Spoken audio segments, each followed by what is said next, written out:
华医校园精彩就业博览会开幕式，由校长曾信超、劳动部分家人分署长刘邦栋、台南就业中心主任胡瑞娟、劳工局秘书蓝佑清、华医副校长杨玉玲、孙义明、江泰安等贵宾共同为活动各开序幕。医检师、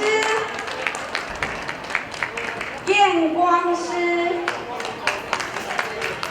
宠物美容师，还有我们新安主厨与正妹调饮师哦。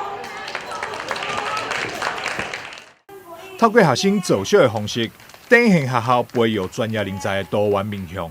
校长曾信超在致辞时，除了感谢各企业教校精才，也向企业主表达，学校毕业学生绝对是业界爱用的人才。我们的验光师，然后其他检验师哈，刚刚几个师级的这些培育哈，都供不应求。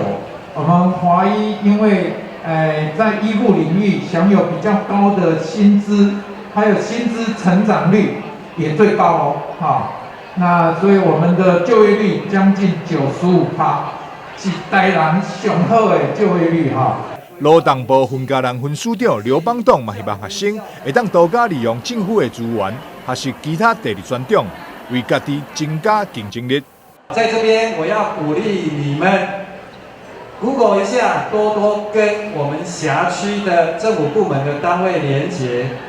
去寻找你另一个专业职能发展的可能性，把你在华医这4年或这2年学习到的，再善用政府的相关的资源去做斜杠的整合。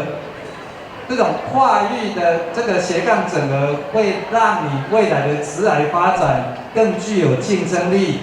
今年的校园精彩活动，总共来了60多间企业，开出1000多个职缺，其中有将近40间的医疗院所提供800多个护理师的名额，更有学生在面试现场就被录用，显示出华医优良的教学成果，人才大家拢在抢。台南新闻张硕伟采访报道。